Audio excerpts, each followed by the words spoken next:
शायद वहां से आवाज आ रही है। अरे अरे ये क्यों रहा है?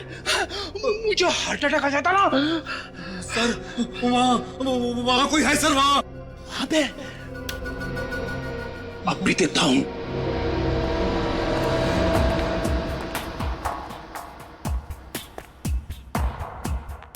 कहाँ है? कुछ भी तो नहीं है। आगे देखते चलो। आप जाओ सर, मैं नहीं जाऊंगा। डरपोक कहीं का। नहीं देखता हूं।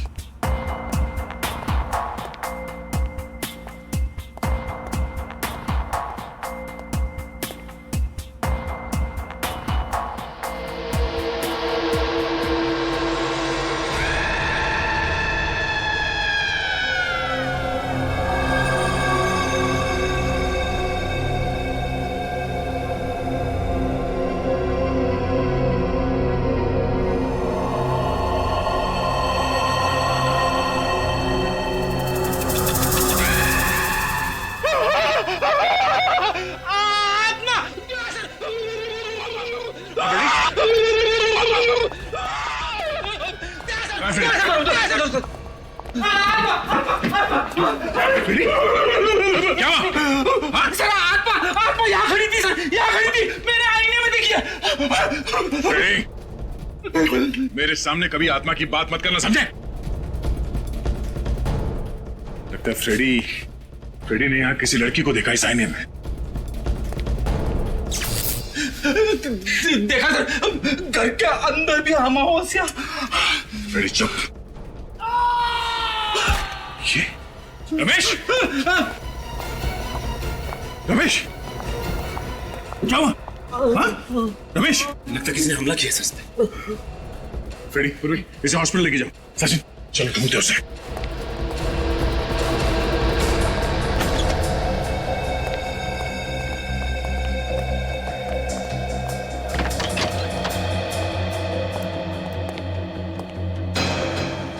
जरूर यहीं पे कोई छेड़खानी की गई है बिजली काटने के लिए। ये देखिए सर, ये इलेक्ट्रिक की वायर काटी गई है। इलेक्ट्रिक का वायर काटा गया।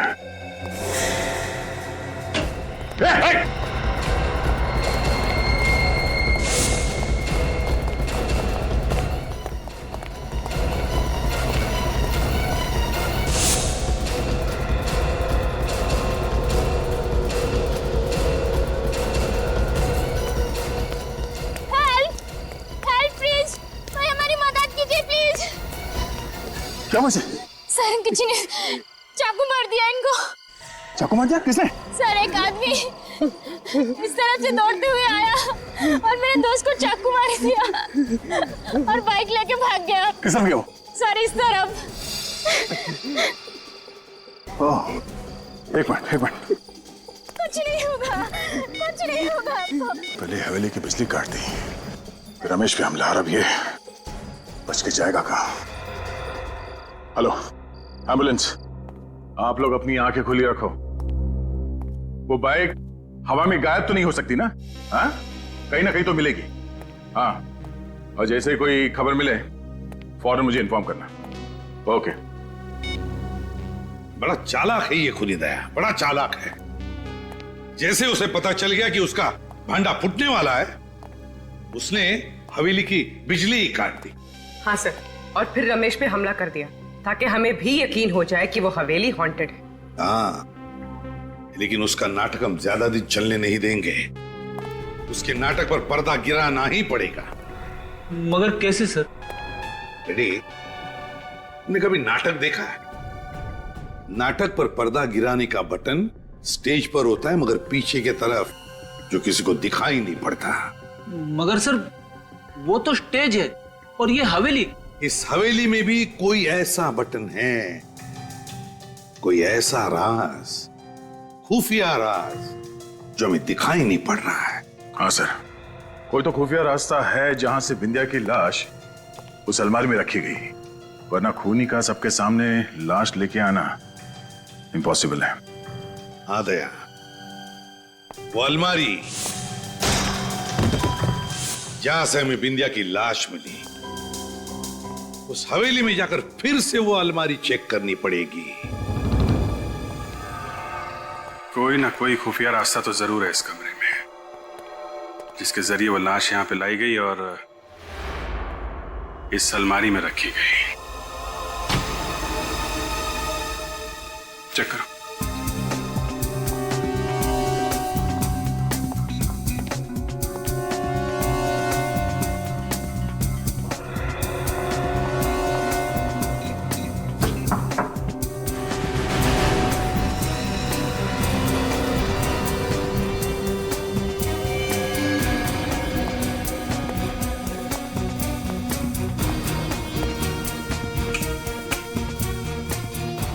ये देखा तुम लोगों ने? सर ये तो रेगुलेटर है। हाँ, मगर जिस शादी में दूल्हा दुल्हन ना हो वहां बारातियों का क्या काम? मतलब सर, ऊपर देखो, ऊपर पंखा ही नहीं है और यहाँ रेगुलेटर।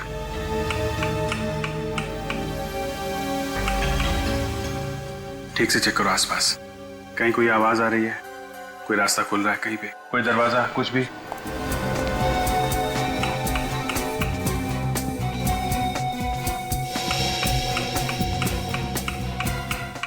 सर कहीं कुछ भी नहीं हो रहा?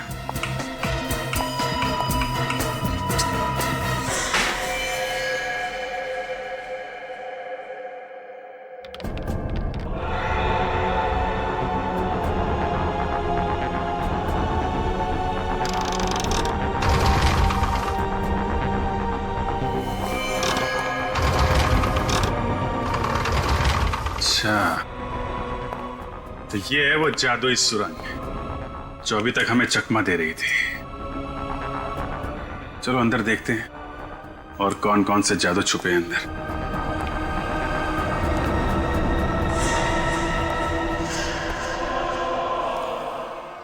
सर। हाँ लेकिन ये देखिए सर, तो सीडीज और ये सीडी प्लेयर। सीडी प्लेयर लगा के देखो क्या है?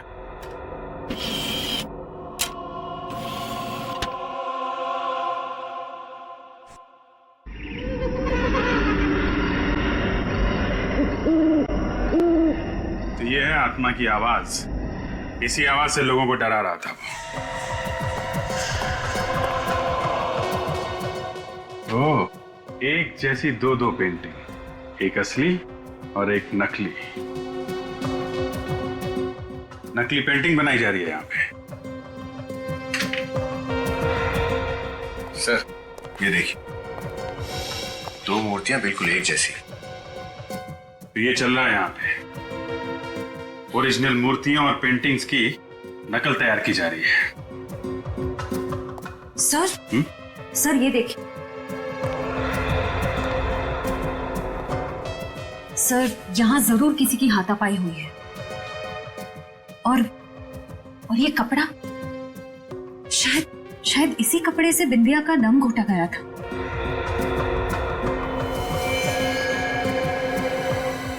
My God.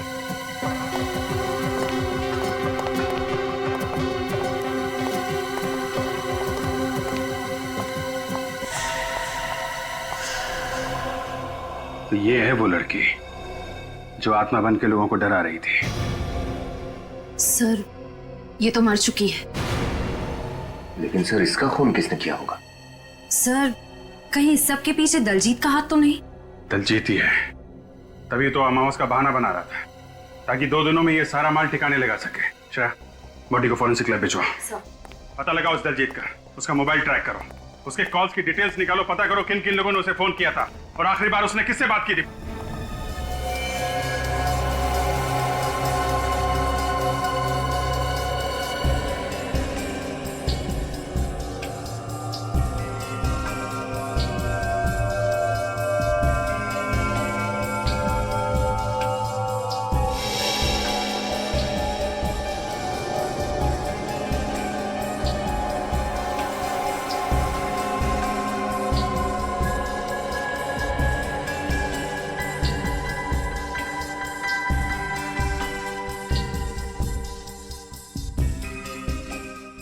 चेक करो।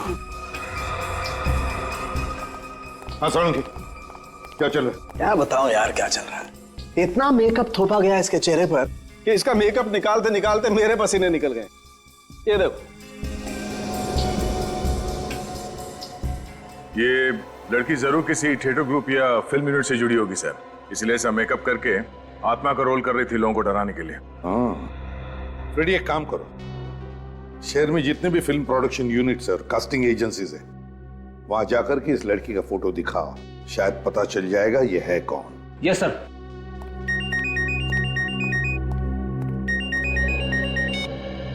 हेलो, कहां पे? New western transport company. ठीक है, थैंक यू सर। हाँ, दलजीत ने अपना फोन ऑफ करने से पहले आखिरी call new western transport company को किया था। न्यू वेस्टर्न ट्रांसपोर्ट कंपनी, जरूर इस कंपनी से ट्रक या टेम्पो बुक किया होगा पुरानी पेंटिंग और मूर्तियां ट्रांसपोर्ट करने के लिए। विनीत, इस न्यू वेस्टर्न ट्रांसपोर्ट कंपनी में जाकर पूछताछ करो, देखो क्या पता चलता है। हम लोग सीआईडी से हैं, तुमसे कुछ सवाल पूछने हैं हमें। सीआईडी से? मैं तो बड़ा ही ईमानदार आदमी हूँ सर। तो ईमानदारी से ही जवाब देना। तुम्हारा नाम क्या है? सूरज। मिस्टर सूरज, ये बताइए डीके मेंशन में आपने कोई ट्रक भेजा था? डीके मेंशन वो पीतल की फैक्ट्री के पास वाला? हाँ, उसी की बात कर रहे हैं। हाँ भेजा तो था, मगर बात क्या है? वो सब छोड़ो, ये बताओ कि ये ट्रक किसने बुक किया था? सुंदर ने किया था। सुंदर या दलजीत? दलजीत, ये नाम तो मैं पहली बार सुन रहा हूँ। किस नंबर से फोन आया था? जी वो लैंडलाइन पे आया था, इसलिए नंबर तो मुझे मालूम नहीं है। कौन से ड्राइवर को भेजा था तुमने? विमल। ये विमल कहाँ है? ट्रक लेकर वापस आ गया? नहीं, अभी तक तो नहीं आया। वापस नहीं आया? विमल को फोन करके अभी पूछो कहाँ है वो, जल्दी।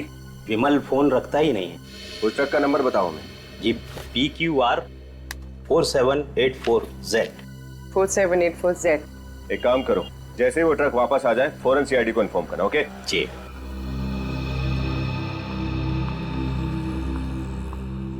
ये केस तो उलझता जा रहा है। मुझे तो लगता है उस दलजीत ने ही सुंदर के नकली नाम से फोन किया होगा। PQR 4784Z। ये ट्रक तो यहीं पर है। फिर इस सूरज ने हमसे झूठ क्यों कहा कि विमल अब तक ट्रक लेकर वापस नहीं आया?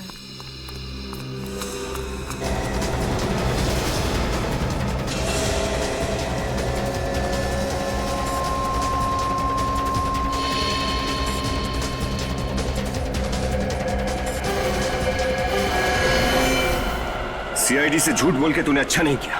देखा किससे बात कर रहा था?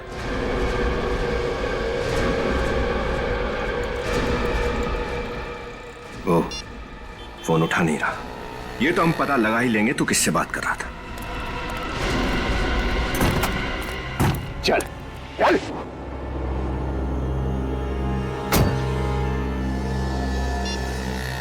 हाँ डॉक्टर साहब, क्या रमेश को होश आ गया? ठीक है, हम अभी हॉस्पिटल पहुंचते हैं। भूखा मर जाऊंगा साहब, मगर उस हवेली में कभी काम नहीं करूंगा। वो आत्मा तो मुझको मार ही डालती। देखो, ये आत्मा वात्मा सब बेकार की बातें हैं। ऐसा कुछ भी नहीं होता। तुम पे हमला किसी इंसान ने किया, किसी आत्मा ने नहीं। और हमें ये पता लगाना है कि वो इंसान कौन है। अच्छा एक बात बताओ, इस लड़की को पहचानते हो? नहीं साहब। अच्छा ये बताओ कि उन फिल्म वालों के सिवाय और कोई भी था जो वहां अक्सर आता जाता हो? हाँ साहब, एक आदमी आता था साहब। वो घर जमीन वगैरह बिकवाने के लिए एजेंट होते हैं ना। Real estate agent? हाँ वही। ये आदमी अकेला आता था या कोई और भी आता था इसके साथ? एक लड़की के साथ आता था साहब, अलग अलग पार्टियों को घर दिखाने के लिए। मुझे लगा हवेली बेचने की बात चल रही है शायद। नाम क्या था इस ब्रोकर का? जी जयेश। जयेश। इसका कोई नंबर या एड्रेस है तुम्हारे पास? विनीत, उस न्यू वेस्टर्न ट्रांसपोर्ट कंपनी के मालिक ने क्या बताया तुम्हें? कुछ नहीं बताया सर। कुछ नहीं? उसे सच्चाई का पता ही नहीं है। दलजीत ने किसी और नाम से ट्रक बुक किया था। कुछ और पता चला? नहीं सर, वो तो पैसों के लालच में इतना अंधा हो गया कि उसे अपने ऑफिस के बाहर खड़ा हुआ ट्रक भी नहीं दिखाई दिया। उसे यह भी नहीं मालूम कि उसके ट्रक में क्या सामान ले जाया गया था। उस ट्रक वाले से पता नहीं चला तो क्या हुआ? हवेली वाले से तो पता चलेगा। उस स्टेट एजेंट जयेश से। सर, हाँ, उस आत्मा वाली लड़की का पता चल गया सर। इतनी जल्दी पता चल गया? अरे वाह, वेरी गुड फ्रेडी। बताओ क्या पता चला? सर, एक कास्टिंग एजेंसी में जाके उसकी फोटो दिखाई, कुछ लोगों ने तो मुझे रोल भी ऑफर कर दिया। मर गए। अच्छा हाँ, वो रोल के बारे में बाद में देखते हैं, पहले ये बताओ उस लड़की के बारे में क्या पता चला? सर, स्वीटी नाम की एक छोटी मोटी एक्ट्रेस थी, 1-2 सीन वाले रोल में काम करती थी। इससे पहले वो जूनियर आर्टिस्ट थी सर। स्वीटी, स्वीटी, पता लगाना पड़ेगा इस स्वीटी को किसने कहा था आत्मा का रोल करने के लिए। सर, हाँ सर ये जयेश, वही ब्रोकर जो हवेली बिकवाने के लिए ग्राहक लेकर आ रहा था। जयेश? तो बताओ जयेश। क्या बताऊं साहब, मैं तो परेशान हो गया हूँ उस हवेली से। कस्टमर ला ला के थक गया हूँ, पर हवेली बिकी ही नहीं रही। जयेश, तुम्हारे साथ एक लड़की भी आती थी ना हवेली दिखाने के लिए? कहीं आप मिताली की बात तो नहीं कर रहे साहब? हाँ शायद वही होगी। कौन है ये मिताली? हवेली के मालिक थे धर्मेश जी, 2 साल पहले उनकी मौत हो गई। मिताली उन्हीं की बेटी है। ये हवेली बिक क्यों नहीं रही है? उन अफवाहों की वजह से कि हवेली में आत्माओं का डेरा है। कौन फैला रहा है ये अफवाह? पता नहीं साहब, एक बार तो डील पक्की हो चुकी थी, एडवांस भी मिल गया था, मगर क्या? मगर वो दलजीत है ना, उसने बेवकूफी कर दी। पार्टी से जाकर कह दिया कि हवेली में वास्तु दोष है। मुझे तो इतना गुस्सा आया, मन किया कि उसकी गर्दन मरोड़ के रख दूं। दलजीत? जैसे ये मिताली कहाँ मिल सकती है हमें? अपने घर में साहब, अपनी माँ आरती के साथ। हेलो, हाँ, great, thank you. Sir, mobile company वालों का फोन था। ट्रांसपोर्ट कंपनी वाले ने जब दलजीत को फोन किया तब वो एलएम जंक्शन के एरिया पे था। तब दलजीत एलएम जंक्शन पे था। LM junction?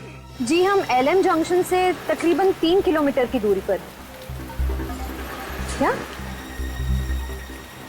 Okay, thank you sir. उस ट्रांसपोर्ट कंपनी वाले ने दलजीत को इसी एरिया में फोन किया था। इस एरिया में तो आगे सिर्फ एक ही घर है, बाकी सब तो सुनसान है।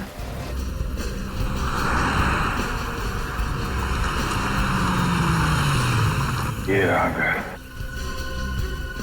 हो सकता है दलजीत यहीं पे छुप के बैठा हो। चलो देखते हैं। देखिए, आप लोगों को बहुत बड़ी गलतफहमी हुई है ऑफिसर। मिताली हवेली जा ही नहीं सकती, वो तो सिंगापुर में है, एमबीए की पढ़ाई कर रही है। अगर मिताली सिंगापुर में है तो 3 दिन पहले वो डीके मेंशन में क्या कर रही थी? आपको किसने कहा कि वो 3 दिन पहले मेंशन में थी? जयेश ने, वही ब्रोकर जो मिताली के साथ मिलकर उन लोगों को वो हवेली दिखाता है जो उसे खरीदना चाहते हैं। देखिए, मुझे जयेश बहुत बड़ा फ्रॉड लग रहा है। ये किसी और लड़की को मिताली बना के ये सब कर रहा है। जयेश झूठ क्यों बोलेगा? तो क्या मिताली झूठ बोलेगी? अगर वो इंडिया में होती तो क्या मुझे फोन नहीं करती? वो घर नहीं आती क्या? शायद मिताली वो हवेली आपकी मर्जी के बिना बेचना चाहती हो। जी नहीं, मिताली ऐसा कभी नहीं कर सकती। वो जानती है कि मुझे हवेली से कितना लगाव है। मेरे बहुत पुरानी यादें जुड़ी हैं उस हवेली के साथ। अच्छा, ये हवेली किसके नाम पर है, आपके या मिताली के? मिताली के नाम पे है। लेकिन अगर मिताली यहाँ इंडिया में है तो वो घर क्यों नहीं आई अभी तक? क्योंकि शायद इस जुर्म में मिताली का भी हाथ है। जुर्म? कैसा जुर्म? कैसा जुर्म? आपकी हवेली में 2-2 खून हो गए, आपके केयरटेकर रमेश पर जानलेवा हमला हुआ, और आप पूछ रही है कैसा जुर्म? What? ये आप लोग क्या कह रहे हैं? कब हुआ ये सब? अच्छा, कमाल है। दलजीत ने आपको कुछ बताया नहीं? हाँ, मैं पूना गई भी थी, आज ही सुबह आई हूँ। इसे पहचानती हैं आप? जी नहीं, मैंने इसे पहले कभी नहीं देखा। ये लड़की आत्मा बनकर आपकी हवेली में लोगों को डराती थी। हे भगवान, मुझे तो बहुत घबराहट हो रही है। ऑफिसर, प्लीज जल्दी से मिताली को ढूंढिए, कहीं उसे कुछ हो ना जाए, प्लीज। बच्चे ये बताइए, मिताली का कोई फोटो है आपके पास?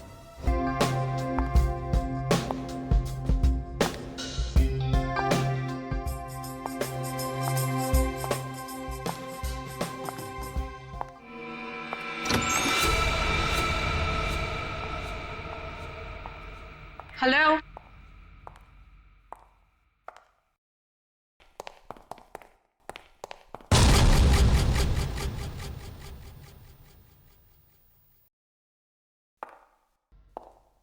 कौन है वहां पे? कौन है वहां पे?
कौन है यहाँ पे?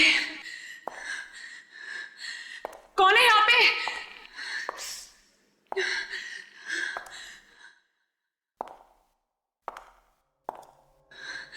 कौन है?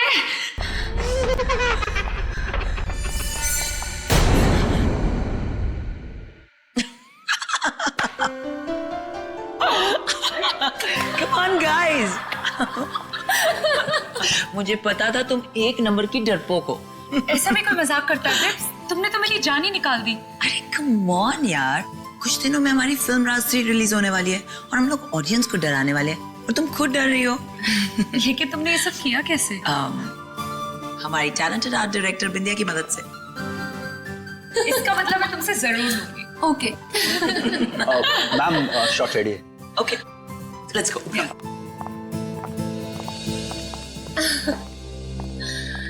नेहा, तुमने नेक्स्ट सीन की प्रॉपर्टीज लाई?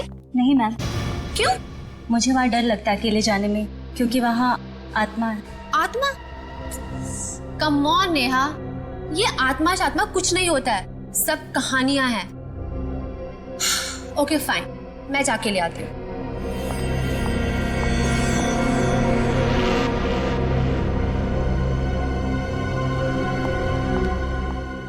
शॉट क्या है? मैम आपकी एंट्री वहां से और आपके हाथ में लैंप होगा। Okay. आपको धीरे धीरे चलते हुए ये लैंप उस टेबल पर रखना है। ओके या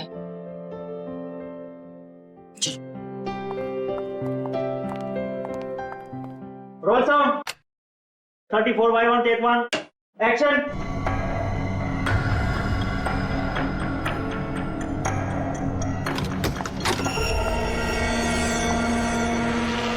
cut cut cut cut. Ma'am आपका लुक टेबल की तरफ है, प्लीज वहां पे मत देखिए। आई नो, सॉरी, अलमारी से कुछ आवाज आ रही थी। ओके एनीवेज, फिर से करते हैं। कम। Okay roll sound action.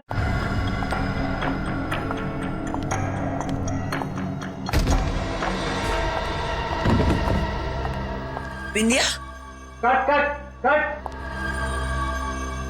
समझ गई, तुम ईशा से मिलके मुझे डराने की कोशिश कर रही हो। बिंदिया, तुम्हें क्या लगता है तुम बिपाशा को डरा लोगी? कम ऑन बिंदिया, बहुत ओवर एक्टिंग हो गई। Get up. बिंदिया, बिंदिया, पानी लेके आओ। बिंदिया, मैम उठिए मैम। बिंदिया, मैम। बिंदिया, बिंदिया, एम्बुलेंस बुलाओ जल्दी, जाओ प्लीज। इसकी तो पल्स भी नहीं चल रही। She's dead. मैम को वहाँ अकेले नहीं जाना चाहिए था। ये जरूर सी आत्मा का काम है। आत्मा? हाँ मैम, मैंने उस आत्मा को अपनी आंखों से देखा है। मेरा फोन दो ना। एसीपी,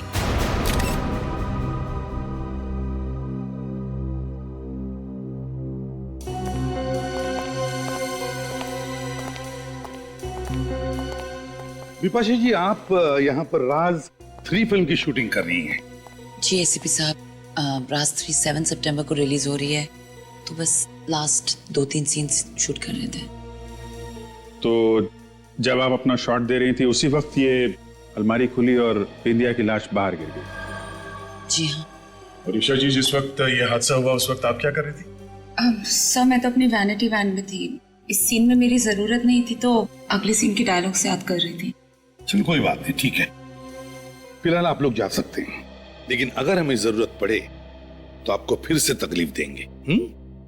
तकलीफ की कोई बात नहीं है, आप लोग तो सीआईडी वाले हैं, real life heroes. We are happy to help. Thank you very much. Thank you.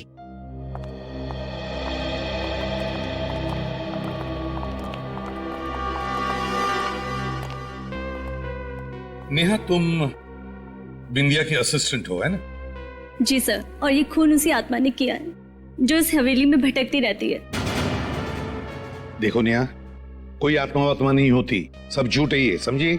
नहीं सर, आप चाहे माने या ना माने, आत्मा है। तुमने देखा है आत्मा को? जी हाँ, मैंने अपनी आंखों से देखा है। मैं वो भयानक नजारा कभी नहीं भूल सकती।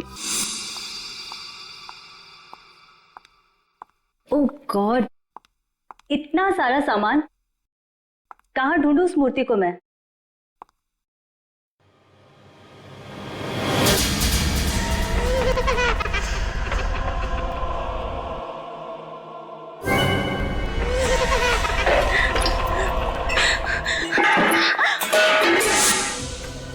मैंने बिंदिया मैम को बताया था, मगर उन्होंने मेरी बात पे यकीन नहीं किया।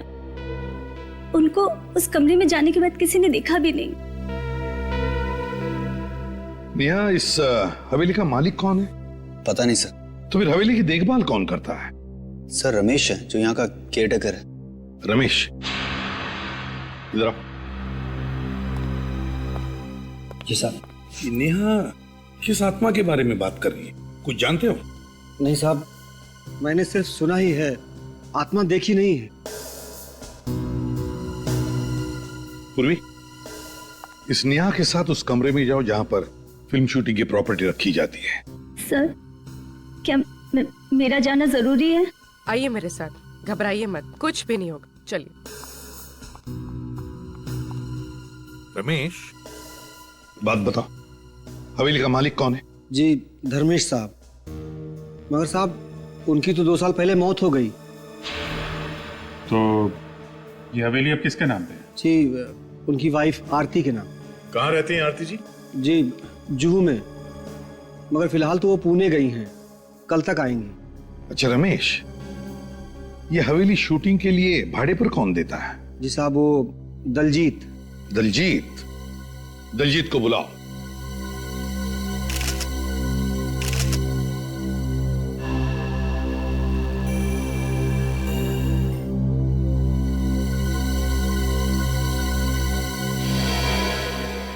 दया, इसकी आंखें देखिए। हाँ सर, जिस तरह से आंखें लाल हुई है ऐसा लगता है कि इसकी मौत दम घुटने से हुई है। हाँ, और सर इसके सिर के पिछले हिस्से पे भी चोट लगी, स्वेलिंग है सर। सर, उस कमरे से मुझे लोहे की रॉड मिली और इस पर कुछ बाल भी लगे। लगता है इसी रॉड से बिंदिया के सिर के पीछे वार किया गया है। नेहा, बात बताओ, क्या बिंदिया की किसी के साथ कोई दुश्मनी थी, कोई झगड़ा वगड़ा था? नहीं सर, बिंदिया मैम तो बहुत अच्छी थी, उनकी किसी से कोई दुश्मनी नहीं थी। तो फिर किसी ने इनका खून क्यों किया? कोई तो वजह होगी ना? सर, मैं आपसे कह रही हूँ ना, बिंदिया मैम का खून इसलिए हुआ है क्योंकि वो उस भूतिया कमरे में गई थी जहाँ वो क्या रट लगा रखी है? आत्मा आत्मा आत्मा, दूसरा कोई जवाब नहीं है तुम्हारे पास? तो नेहा जी, आप ये बताइए कि आत्मा ने बिंदिया की लाश को अलमारी में क्यों रखा? आत्मा को क्या जरूरत थी लाश को छुपाने की? सर, वो क्या? सर, मुझे तो लगता है किसी अंदर वाले का ही हाथ है इस खून में। इन सारे लोगों के सामने लाश को यहाँ अलमारी में लाके रख दिया, किसी ने देखा कैसे नहीं? वही तो, यानी तुमने कहा। सर,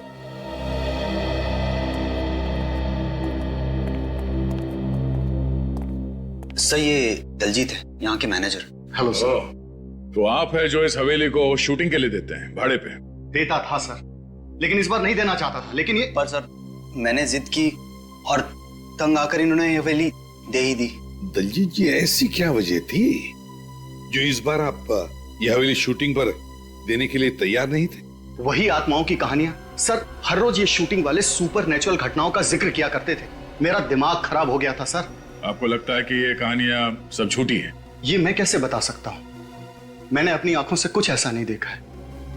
ठीक है, आज रात तुम लोग यहाँ पर ठहरो इसी हवेली में। देखते हैं ऐसी कौन सी आत्मा है जो यहाँ लुक्का छुपी खेल रही है। नहीं सर, आप यहाँ आज रात नहीं रुक सकते। मेरे कहने का मतलब है अगले 2 दिनों तक नहीं रुक सकते। क्यों नहीं? सर वो अमावस, सुना है अमावस की रात को आत्माओं की शक्तियां 100 गुना बढ़ जाती हैं। ओह दलजीत जी, आत्माओं की शक्ति की तुम फिक्र मत करना, वो तो दया हमारा निपट लेगा। पता चलेगा आपको किसकी शक्ति ज्यादा है। 15 साल तक सीआईडी में काम करते करते प्रद्युमन और दया भी आधे फॉरेंसिक डॉक्टर तो बन ही गए। क्यों सालुंके, तुम्हें कोई शक है? शक? अरे नहीं बॉस, पूरा यकीन है, इसलिए तो कह रहा हूं। मेरा अब तो आप लोगों को पता चली गया होगा इसकी मौत कैसे हुई। दम घुटने से। और उस बाल का क्या हुआ जो हमें रॉड के ऊपर मिला? वो बाल भी इस बिंदिया के ही हैं। मगर आप हमें यहाँ कुछ नया बताने वाले थे। मैंने ऐसा कहा था? हाँ, आइए मेरे साथ आइए।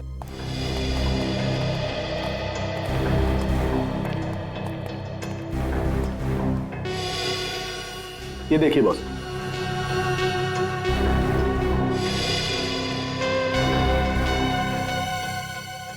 सालुंके, ये मुझे कपड़े का फाइबर लगता है। बिल्कुल, और ऐसा ही फाइबर मुझे इसकी नाक के अंदर भी मिला है। तो टेस्ट किया? हाँ सर, मैंने टेस्ट किया। ऐसे फाइबर ज्यादातर पर्दे वगैरह बनाने में इस्तेमाल किए जाते हैं। पर्दे से दम घोटने वाली आत्मा? आत्मा नहीं फ्रेडी, आत्मा ने खूनी। और ये खूनी जो भी है ना, वो कौन है ये आज रात को पता चल जाएगा। सर प्लीज एक बार फिर सोच लीजिए। इस हवेली में रात बिताना खतरे को दावत देना है सर। रमेश ठीक कह रहा है सर, हम लोग यहाँ दिन में नहीं आ सकते। बिल्कुल नहीं। जरा देखे तो यहाँ अमावस की रात को होता क्या है जो उस दलजीत के पसीने छूट रहे थे। सचिन, वहां देखो। पूर्वी और फ्रेडी, तुम आपके साथ चलता हूं। नहीं, तुम ऊपर जाओ। ऊपर? चलो चलो चलो।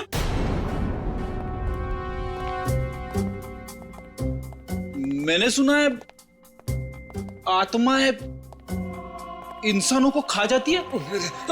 ऐसी बात मत करो सर, ऐसी बात मत करो।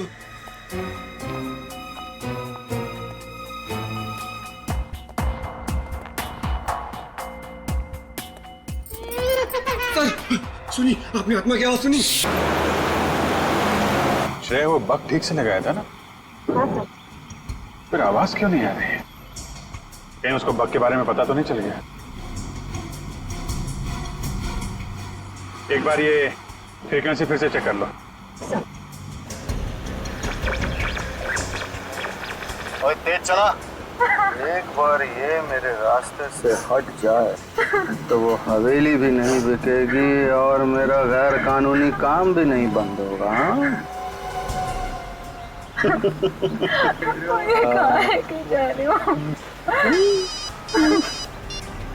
हेलो, हाँ जी, मैं मिताली को लेकर धर्म कांटा वाली पुरानी फैक्ट्री में पहुंच रहा हूँ जी, वहीं मिलते हैं। पुरानी धर्म कांटा वाली फैक्ट्री, तो वहां जा रहा है ये।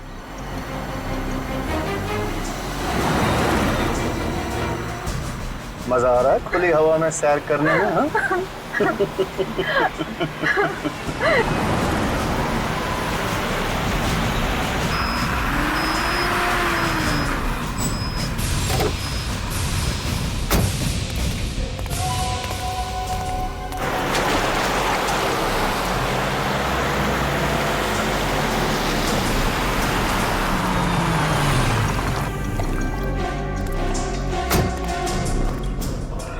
चल मुझे कहाँ लेके जा रहे हो? चला जा चुपचाप।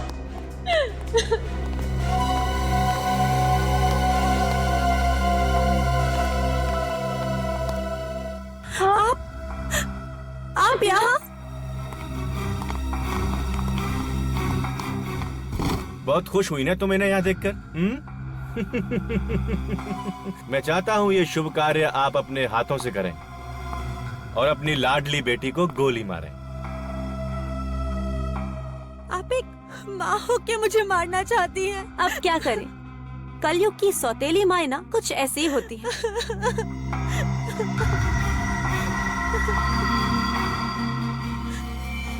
मुझे मत मारिए प्लीज, मुझे मत मारिए, मुझे मत मारिए प्लीज माँ।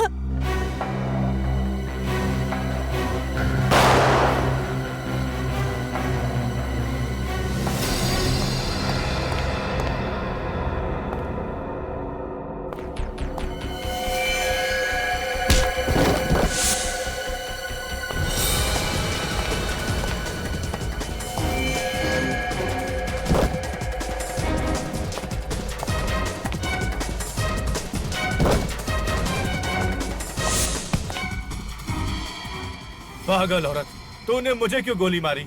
दिमाग खराब हो गया तेरा? तेरी फुदकने की कुछ ज्यादा ही आदत थी। आज मिताली को मारकर कल मुझे भी रास्ते से हटा देता और जायदाद का मालिक बन जाता। ऐसा मैं होने नहीं देती, इसलिए टाटा।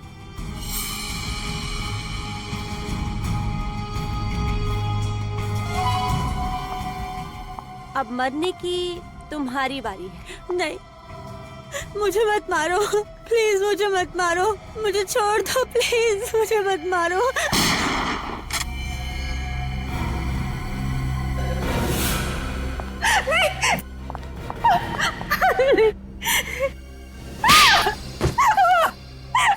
देखिए, मुझे माफ कर दीजिए, मुझे माफ कर दीजिए प्लीज।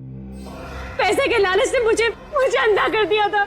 ऐसा भी क्या लालच जिसने तुम्हें इतना अंधा कर दिया कि माँ बेटी के रिश्ते की मर्यादा ही भूल गई? मैंने जो कुछ किया उसके लिए मैं बहुत शर्मिंदा हूँ। मैंने ये अफवाह फैलाई थी कि उस हवेली में आत्मा है, ताकि कोई भी उस हवेली के आसपास ना भटके और हम मूर्तियों का गैर कानूनी काम बिना किसी अड़चन के कर पाए। और जब मिताली ने हवेली बेचने की ठान ली तो तुमने दलजीत से कह के उसे किडनैप करवा लिया ताकि उसे भी रास्ते से हटा सको। हाँ, मैं हर उस इंसान को खत्म कर देना चाहती थी जो मेरे रास्ते का रोड़ा बनता। वो बिंदिया ने वो खुफिया रूम देख लिया था, इसलिए मैंने उसे मार दिया। और वो जूनियर आर्टिस्ट जो आत्मा बनके लोगों को डराती थी, मुझे ब्लैकमेल कर रही थी, इसलिए मैंने उसका भी काम तमाम कर दिया। सर, ये तो अपने गुनाहों की दास्तान ऐसे बता रही है जैसे इसे कोई बहुत बड़ा मेडल मिलने वाला। मेडल तो इसे मिलेगा ही, लेकिन वो सोने चांदी का लॉकेट नहीं होगा, फांसी का फंदा होगा।